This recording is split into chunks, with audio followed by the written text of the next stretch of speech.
Hello and welcome back to the channel. This is Abhinav. So we have recently launched pro subscription of coding75.com, and later in the video you will see the recording of a demo class of that pro subscription. So we are actually giving first 10 days free access to all the live classes of Coding 75 Pro. So this class is a demo class of that particular subscription. Do check it out, and if you have any interest in Coding 75, if you have any doubts, any queries related to it, you can contact to me directly using the contact query number given in the description. You can check out, you can contact to me with the WhatsApp number, or you can also check out the coding75.com/pro for others data regarding the pro subscription. Thank you. See the recording. Cool guys, so the recording is started. Let me share the screen and we will then start the class.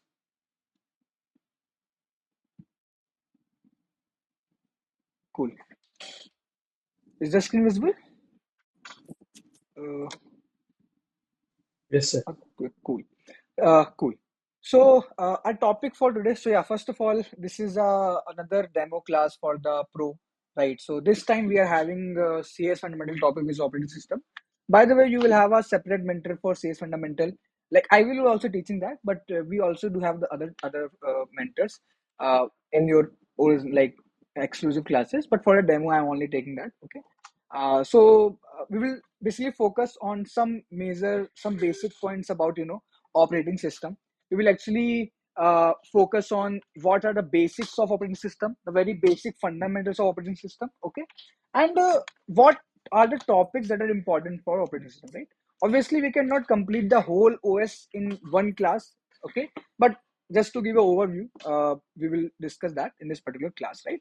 Amazing. If you guys have any doubt in between the class, please feel free to ask me, okay, regarding that. So guys, first of all, what is operating system? What is operating system? And what's the actual, use of operating system in our computer hardware, right? See guys, for example, Abhinav is a person, okay? Abhinav is a person. Abhinav has to go office also. Abhinav has to complete his college assignments also. Abhinav has to run his startup Coding 75 also.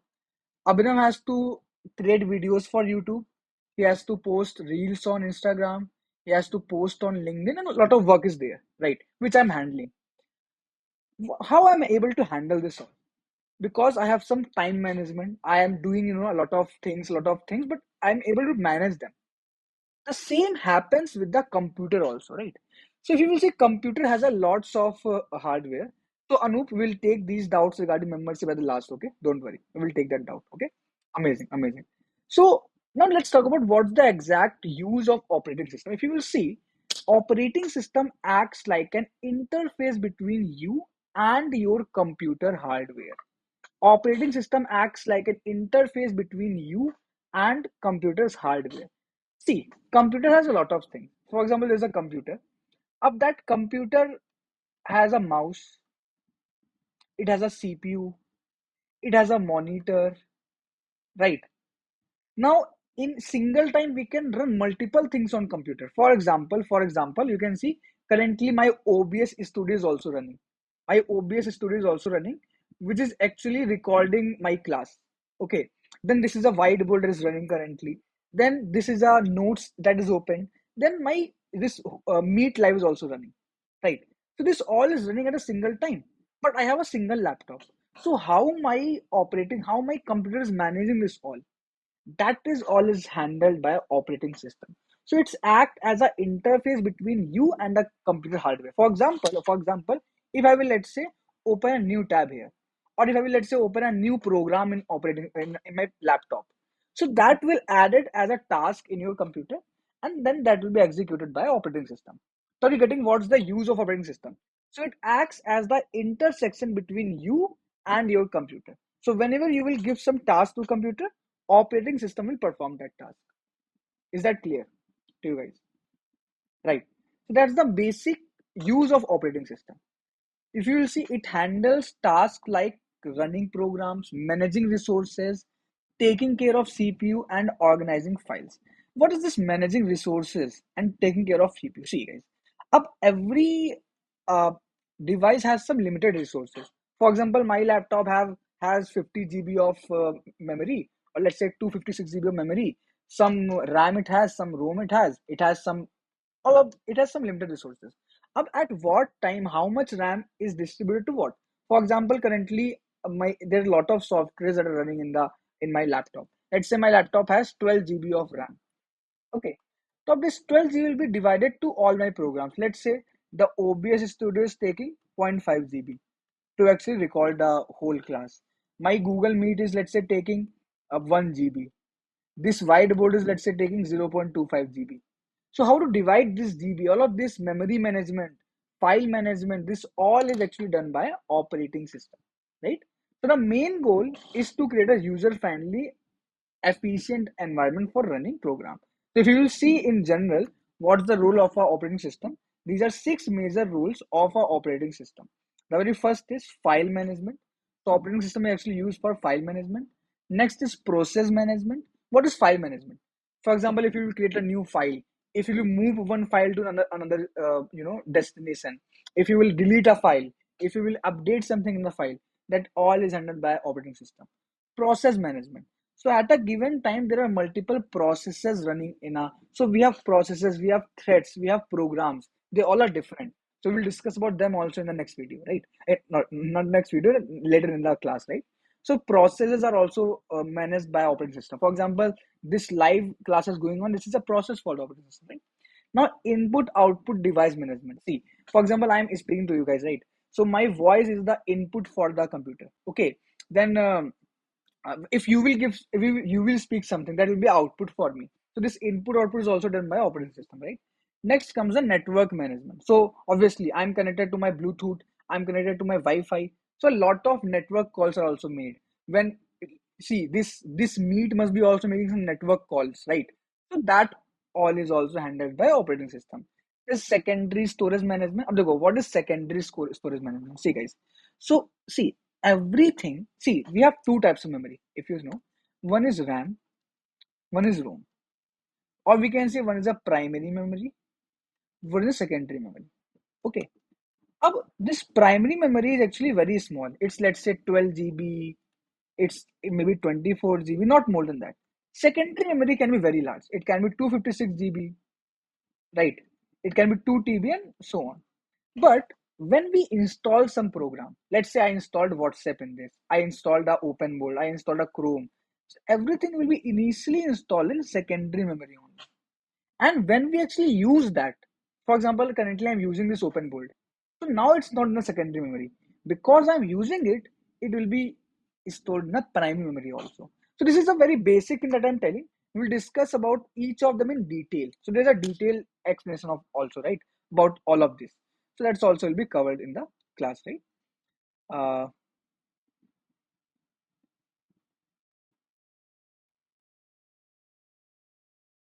okay, cool. Now, types of OS. So guys, we actually have different types of operating systems also. The very first is a batch OS. It's a batch operating system that actually is not currently used. That was previously used. Nowadays we don't use batch OS. Batch OS is a very basic operating system that only handles one job at a time. But nowadays we have multi-programming, multitasking operating system. For example, you will see my laptop. My laptop is performing multiple things, simultaneously. I have multiple, you can see windows opened here. Why? Because it's not a batch OS. It's a modified, it's a advanced version of operating system. It's a Mac OS, right? Next comes multi-programming OS. Up you can see there's a term called multi-programming, multitasking, and multi-processing. So don't worry, we'll discuss about them in detail later. So what is multi-programming OS? So as the name suggests, a program that can actually operate multiple programs, simultaneously. That is actually multi-programming OS, right? So the computer's memory holds several jobs waiting for their turn, and when one job is waiting, another job starts. Let's say that there are five jobs currently in my CPU. Okay. If there are five jobs in my CPU, and let's say my CPU only has single core. So this was a question asked to me in a Zeta interview. So interviewer asked me, okay, Abhinav, if I have a single core CPU, then also can we run multiple programs in that CPU? Yes or no? Can anyone tell me? See, if we have multiple cores, then obviously we can perform multiple programs. But in a single core CPU, can we, run multiple programs? Yes or no? actually we can run. So in a single core CPU also, what can actually happen is that you can run multiple programs. How you can run multiple programs? See, see. So yes, you have single CPU, right? Means only one program can be run at a time. But what you can actually do it, for example, is a program one, and program one is waiting for some input. It is waiting for some input.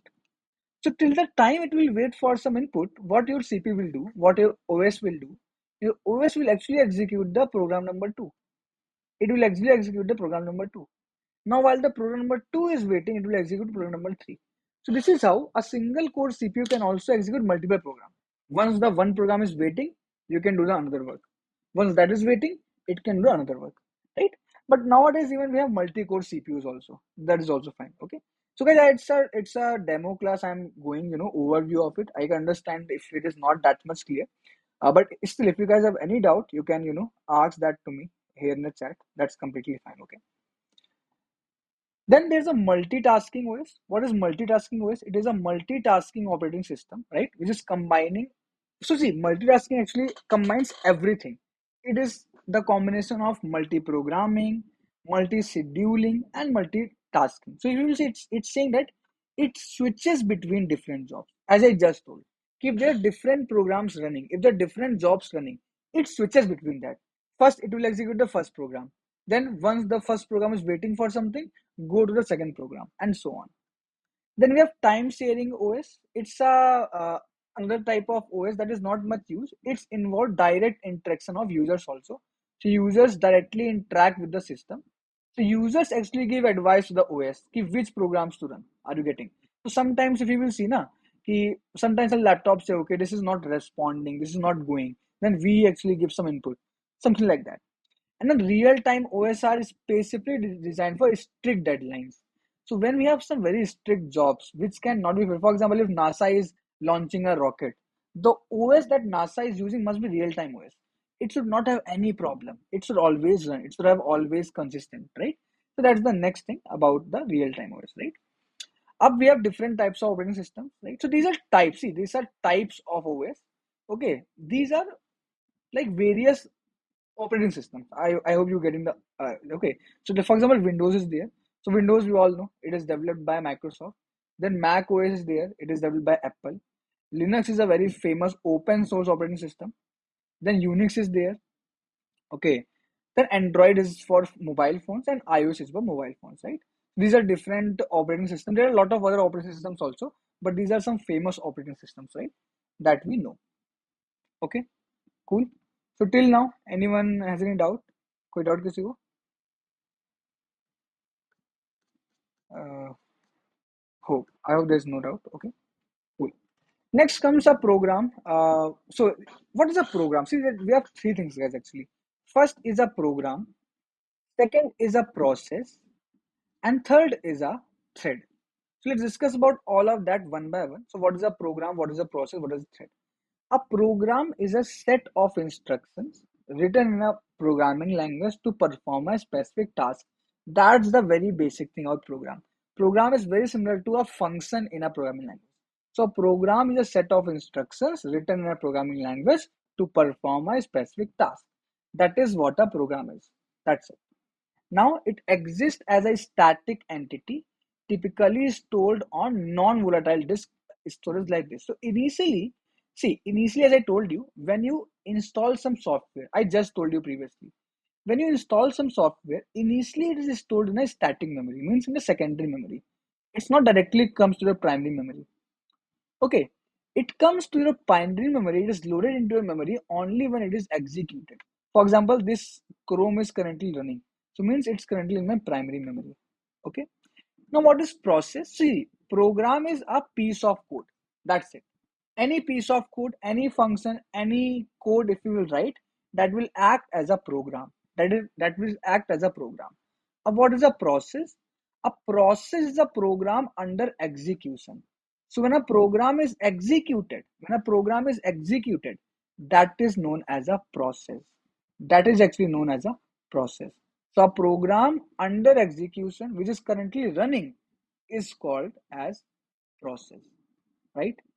Amazing. Next is process schedule. Obviously, guys, when we have a lot of processes running at a time, so they all are in a queue, right? For example, you added 7 files in download to Google Chrome. Google Chrome cannot download all the files at once, right? So it will actually add that task in a queue, and one by one, all the tasks will be executed.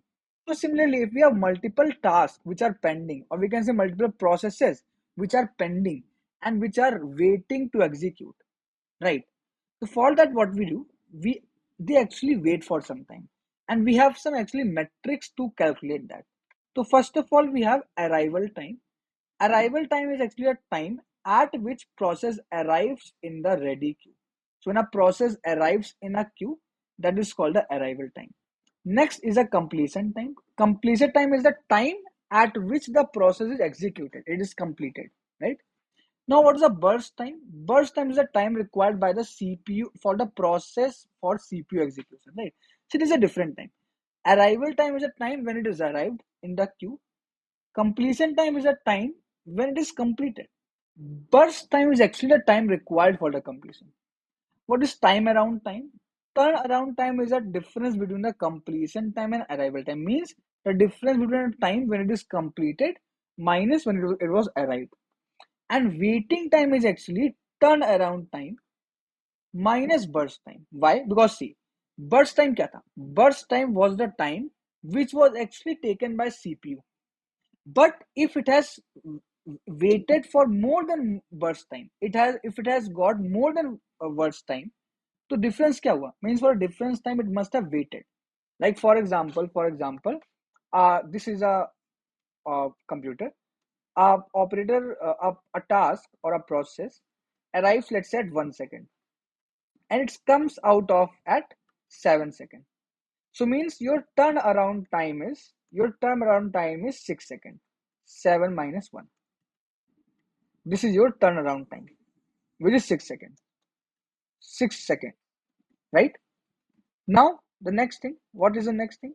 Next thing will be that if this is your turnaround time, which is of 6 seconds, and let's say the process has only taken 4 seconds to be executed.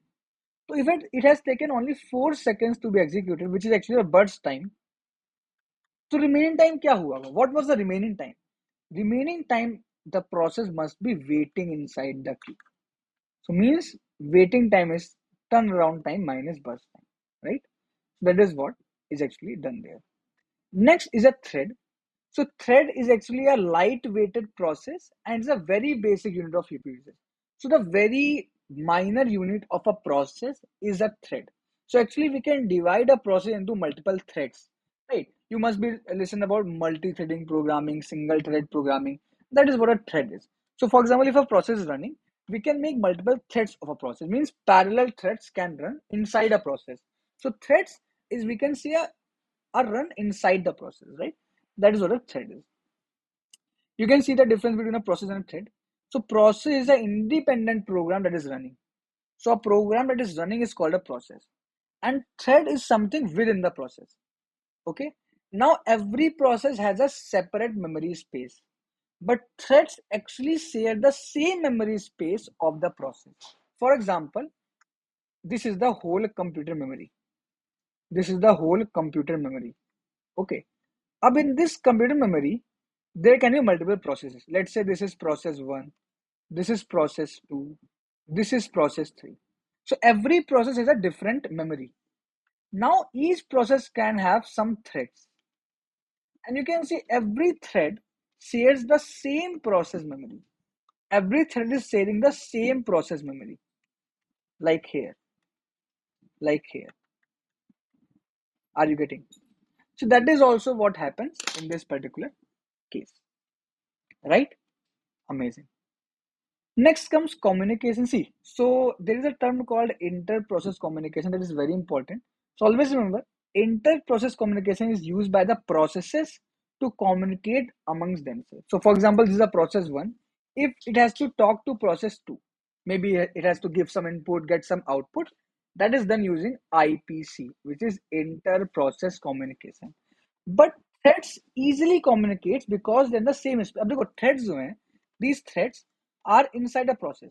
They are in the same process, so they actually communicates easily without any inter-process communication, right? Isolation क्या होता है? देखो isolations are actually means every process are separate. This is a separate process running. This is a separate process running. This is a separate process running. There is no connection between them. They are isolated. But threads are actually contained in the same process, so they are not isolated, right? Obviously, I'm not discussing everything in detail. It's a quick class, right? Now processes can run parallelly. Threads can run parallelly also and concurrently also. They both can happen, right? Again, processing is nothing but when multiple processes are run at a single time. CPU can be multi-core also and single core also. That is called multiprocessing. Multi-threading is when a single process have multiple threads and they all are executed. That is multi-threading. Multi-programming is that if multiple programs are loaded in the memory at the same time, that is called multi-programming, right? And then multitasking and processing is very similar. It's not very different. It's a technique where again multiple tasks are processed in a single CPU, right? That's the thing. Inter-process communication, I already told you. It serves as a communication bridge between different processes. How they actually exchange their information, their memory, and all. Okay? This is how a process state actually looks like, guys. So this is how a process state looks like. So first of all, when a new process is started, it comes in the ready stage, right? From this ready stage, let me. Up from this ready stage, what happens? It can either suspend because of some reason, and once it is suspended, it can actually again be resumed. Now, if the process is not suspended, we can schedule the process, and once the process is scheduled, it can start running. Up running a process does not mean it will complete. Maybe because of some priority, it will again go to the ready stage, or maybe because of some IO request, means input output request. As I told you, when the process will wait for input output, it will go in the wait block. Else, in the completion, it will terminate. Right? That is actually what is a process stage. Now, guys, there are lots of CPU scheduling algorithms that we have. Okay, and CPU scheduling algorithms are in such a way that they can have maximum maximum CPU utilization and maximum throughput, and they should have minimum turnaround time, waiting time, and response time. We discussed about them before. What are these times, right? Up there are a lot of scheduling technique. Some of them are discussed there. I will not discuss about them in detail but they all are scheduling technique. If I will go each by one, it will take a lot of time. It's a demo, a very quick class, a crash class I can say. I will not go much into it. What is starving and what is aging? So guys, when a process actually waits for a lot of time for a resource, as I told you, every process before executing it waits for some time to get all the resources allocated. That time is actually known as a starvation time. When process wants some resource, but that resource is not available for the process, right? That is what uh, starvation is. And what is aging? What aging is a process that just prevents starvation. What aging does is that if a process waits for a resource for a lot of number of time, for a long time, its age increases. And then a process which has a more age is prioritized to give resource. For example, I am a process, I waited for 10 minutes. You waited for 15 minutes. So you will be prioritized in the resource allocation. तो आपको पहले resource मिलेगा, right? That is the one thing. Uh, Critical section is a problem, so I basically plan to discuss till here only. Okay, so apart after this, guys, we have critical section problem, then we have process synchronization, then we have deadlocks. After that, we have till now this all is actually what the process management. If you will see, till now we only discussed about process. After process, next is memory management. In memory management, we have very important topic like partition, fixed partitioning, paging, segmentation, page replacement algorithms, tracing, right? Then we have virtual memory, segmentation, and all of that is there. After that, we have disk management, how disks are managed by OS operating system, and this is how the whole operating system is, right? So this was a half an hour, very quick class about operating system. where I wanted to discuss the very basics, a demo class of how the actual classes will look like. They will not be very fast. Obviously, we'll have a lot of time to discuss every topic in detail. Here I didn't discuss everything in detail. So if you guys have any doubt regarding what we discussed, you can still ask that to me in the chat box, or you can mute. Otherwise, we can conclude this class. So I think this was the last demo class. After this, we will not have demo classes. We will have maybe one more class of, yeah, we will have one more class day after tomorrow. That will be a class of Next.js, our live project building classes. In that class, by the way, we will not have any, project building. That will be a very basic class for Next.js, right? So we will have that class on 11th, which is on Saturday. So you guys can also do join that class. Most probably from 15th of this month, regular proper class will be started, which is after just next 5 days. Before that, for those who have already subscribed for the pro, they can book one-to-one mentorships. They can book a resume review session. They can book mock interviews if they want. That is always open to you all. The curriculum for the pro is already shared. Classes will be starting from next week. Next week, Monday is 13th. 13th to 15th, the class will be started, right? So that all will be discussed in the class. So if you guys have any doubt, you can like ask that to me here, or we can conclude the class. Any doubts, guys? Hello. Like if no doubt, you can like simply say everything is fine. No doubt, sir. Okay. So let me just close the recording.